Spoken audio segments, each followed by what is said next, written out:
دوستان عزیزم سلام، امیدوارم هر جا هستید حال دلتون عالی باشه. من محمد اویسی هستم، مدرس و تحلیلگر بازار مالی. خیلی خوش اومدید به یه تحلیل دیگه از بیت کوین. تو تحلیل قبلی با هم بررسیش کردیم. یه سناریوی سعودی تو تایم فریم 4 ساعتش در نظر گرفتیم که قیمت بیاد تا این محدود در واقع 62 700 800 برخورد کنه، دوباره به سمت بالا حرکت کنه و این نقدینگیایی که روی $65000 هست رو جمع کنه، دوباره به سمت پایین حرکت بکنه. الان اومده این نقدینگی رو جمع کرده و در واقع تو تایم فریم روزانه وقتی نگاه می‌کنید این نقدینگی که براش در نظر گرفتیم رو جمع کرده. من اینو دیگه حذفش می‌کنم. اما یه مسئله هست، اومده بالای این در واقع باکسی که براش در نظر گرفتیم، گفتیم اگه قیمت بیاد بالای مجموع این کندلا کلوز بده، همچنان این صعودش میتونه ادامه داشته باشه. حالا این سناریو من حذفش میکنم که بهتر دیده بشه. این کف هم حذف میکنم و خدمتتون میگم که بچه‌ها نگاه کنید، اومده بالای این مجموع کندلا کلوز کرده، صبح اومده پول بکش رو زده، دوباره داره به سمت بالا حرکت میکنه. این باکس ما باکس در واقع معتبری هست و از اون طرف تو تایم روزانه گفتیم که ما یه خط روند صعودی داریم. اگه این خط روند صعودی رو بیایم تبدیلش کنیم به یک کانال، خب اگه در واقع بیاد این سطح رو بشکنه، الان اومده بالای این قرار گرفته و در واقع یه جورایی میشه گفت سقف بالاتری هم ثبت کرده و از اینجا میتونه این همچنان این صعود ادامه بده تا مده $70000. خب حالا از اون طرف هم ما تو تایم هفتگیش هم ببینید بچه‌ها، این کندل اگه قرار باشه کندل هفتگی به همین صورت بسته بشه، پس ما میبینیم که این صعود میتونه ادامه داشته باشه تا مده 69 68 یا $70000 بخواد این صعود ادامه داشته باشه. از اون طرف رو نقدینگی وقتی میایم نگاه میکنیم تو تایم فریم یک ساله میایم نگاه میکنیم بین 70 تا $72000 $20 میلیارد نقدینگی اینجا خوابیده.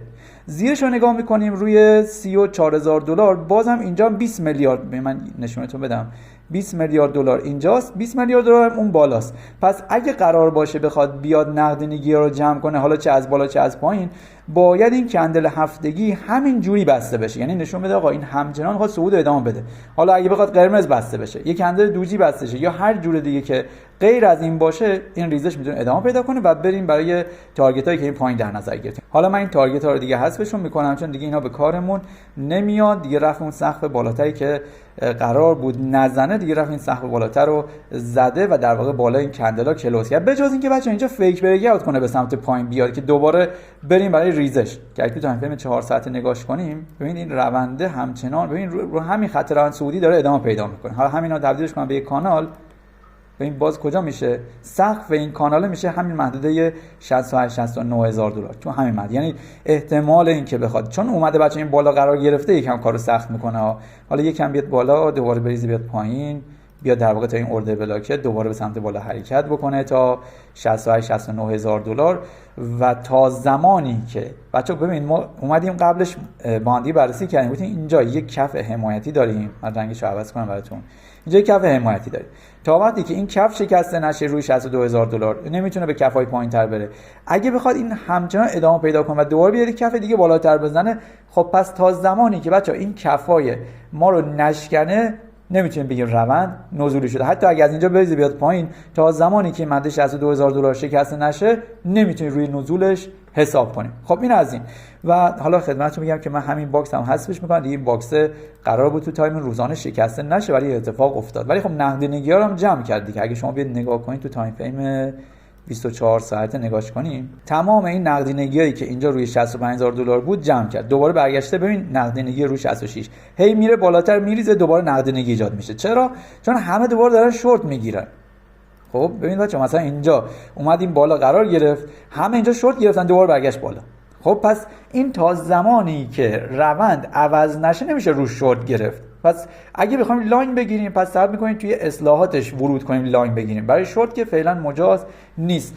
و توی آخرین تحلیل اگه یادتون باشه گفتم اگه بخواید شورت بگین اینجا میتونید شورت بگین، ولی اگه کندل روزانه رو این بالا ببنده دیگه روی پوزیشن شورت نمیتونیم بمونیم. حالا ببینیم این کندل روزانه رو میاد پایین ببنده یا نه. اگه پایین بس، یعنی در واقع این حرکت فیک بریک اوت شد، میتونیم انتظار داشته باشیم تا این مده $55000 بیاد پایین. دیگه بعد از اینو دیگه انتظار نداره که تا $40000 بیاد. تا ببینیم چی میشه دیگه. کندل 3 ماهش هم که باندی بررسی کرده بودیم، گفتیم کندل 3 ماهش هم کندل خیلی مهمیه و اگه بهتون نشون بدم این کندل 3 ماهش باید یک کندل دوجی بسته شه. هنوز 3 روز دیگه مونده، ببینیم چیکار میکنه دیگه این کندل 3 ماهه و کندل ماهانه شو، ببینید چه جوری بسته میشه. این در مورد بیت کوین. بریم سراغ دامیننس تتر. دامیننس تتر هم خدمتتون بگم که تو تایم فریم روزانه‌اش اومدیم با هم دیگه بررسیش کردیم. البته تایم 4 ساعته رو بررسی. حالا تو تایم روزانه‌اش بچه‌ها نگاه کنید، یه مووینگ 200 که اینجا شکسته، زیر این داره روی 5%، شاید بچه اگه بخواد قیمت به این کف برسه، شاید بخواد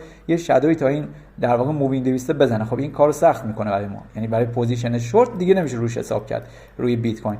و از اون طرف هم ما یه مووینگ 200 تو تایم 4 ساعته‌اش داشتیم. همچنان سناریو اون پابرجاست، هنوز نمیبینیم که اینجا بخواد یک کفی پایین‌تر بزنه، هنوز هیچ اتفاقی نیفتاده. از اینجا من انتظار دارم که برگشت روند اتفاق بیفته، ولی خب هنوز نشونه‌هایی هم نمیبینیم که بخواد اینجا روند رو برگردونه. ببینیم میتونه از اینجا خودش رو برگردونه. اگه اومد خط روند ما رو شکست، اینجا تازه میتونیم روی در واقع صعود دامیننس تتر حساب کنیم، و یعنی اینجا فعلا هیچی به ما نشون نمیده. بریم روی توتال. من یه نکته خیلی مهمی رو توتال دیدم که اینو بهتون نشون بدم.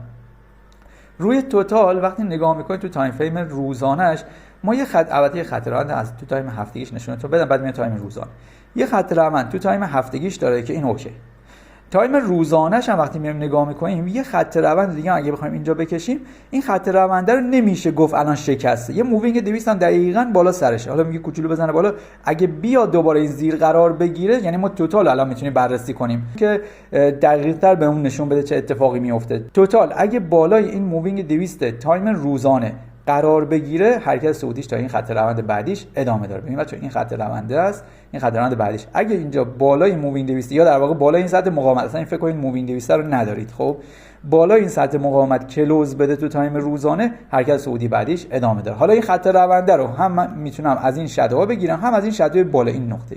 ببین اگه بالا این قرار بگیره رفته تا بعدیش. حالا این کجا میشه روی بیت کوین میخوام بهتون نشون بدم. ببین توی بیت کوین میشه در واقع تایم روزانش میشه همین خط روندی که این بالا کشیدیم براش که روی 68 69 هزار دلاره که بیاد تا اینجا. خب ببینیم چه جوری پیش میره. فعلا تو تایم 4 ساعته ما اینجا این حرکت صعودیه رو میتونیم در نظر داشته باشیم، ولی بچه‌ها سعی کنید روی پول بک رو ورود کنید. نرید اینجا لاین بگیرید، چون اینجا موقعیتی برای لاین نیست. الان داره تا 20 دقیقه دیگه کندل دوجی میبنده تو تایم 4 ساعته. فعلا بچه‌ها موقعیت مناسبی برای لاین نداره. سعی کنید این اگه اصلاح کرد توی مدد 63800 اینجا لانگش رو بگید. باز اینجا بچه‌ها اگه ورود میکنید استاپمون نزدیک‌تره. اینجا اگه ورود میکنید استاپ باز هم اینجا قرار میگیره، هیچ فرقی نمیکنه. شما اگه تو این محدوده لاین بگیرید استاپ باز نزدیک‌تر تا اینجا بخواید لاین بگیرید. خب این از این. و حتی تو همین تایم 4 ساعت هم اگه بخوام اینجا یه محدوده در نظر بگیرم، اگه کندل 4 ساعته رو بالا این بست، اینجا مجازید که برای لاین بگیرید، استاپ این زیرش قرار بدید. فعلا بچه‌ها برای لاین مجاز نیستیم. خب بریم سراغ اونس جهانی طلا و شاخص دلار آمریکا هم با هم بررسی کنیم.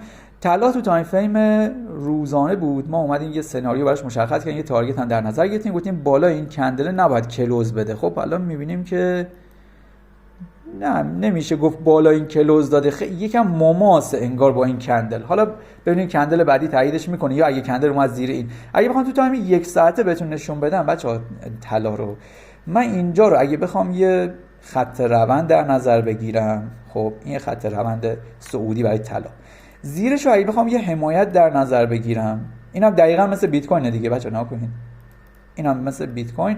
هنوز بچه‌ها این کف شکسته نشده که ساختار ما رو نزولی کنه. خب اگه بخوام روی طلا شورت بگیرم، صبر میکنم بیاد اینجا ساختار رو بشکنه، روی برگشتش من اینجا میتونم شورت بگیرم، اینجا که در واقع اینجا میتونه یه خط روند در نظر بگیریم. خب فعلا که هنوز هیچ اتفاقی نیفتاده و صبر می‌کنیم ببینیم اینجا تو این محدوده چه واکنشی نشون میده. و تایم هفتگیش هم نگاه کنیم، 13 ساعت دیگه کندل هفتگی بسته میشه. خب کندل هفتگی هم بچا انصافا اگه بخواد همین جوری ببنده، تو هفته بعدی یه کوچولو ریزش دوباره به سمت بالا، دوباره تا این تارگت 2722 میتونه ادامه داشته باشه. فعلا من چیزی نمیبینم از ریزش، به جز اینکه یه دفعه شارپی خالی کنه، کندل هفتگی اینجا کندل چکش برعکسی چیزی ببنده. خب پس فعلا روی طلا شورت نگیرید تا ببینیم اینجا چه اتفاقی میفته. از اینجا میتونید لاین بگیرید، تو این محدوده مجازیم لاین بگیریم و استاپش هم این زیر قرار بدیم. این در مورد اونس جهانی طلا شاخص دلار آمریکا هم با هم بررسی کنید. تو تایم هفتگیش همچنان سناریو همونه و انتظار دارم بچه‌ها یه شادو به این کف بزنه برگرده بیاد بالا. اگه از همینجا برگشت که دیگه چی دیگه برگرده بره بالا، هم طلا هم بیت ریزشی میشن.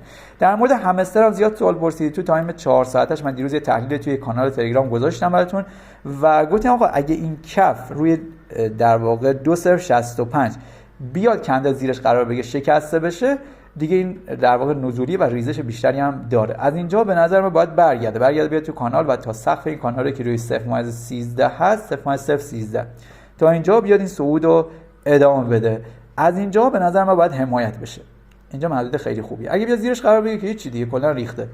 این هم در مورد همستر. بیت کوین هم که بهتون گفتم تو تایم فریم 4 ساعته چی کار بکنید و اگه کندل بالا این کلوز کرد میتونید لانگ بگیرید، استاپ زیرش قرار بدید که تا کجا باش همراهیم تا سقف این کانالی که مده $69,000 هست. امیدوارم که این تحلیل هم براتون مفید و کاربردی بوده باشه. خیلی ممنونم که تا این ویدیو ما همراه بودید. لایک و کامنت و سابسکرایب فراموش نکنید. خیلی دوستتون دارم.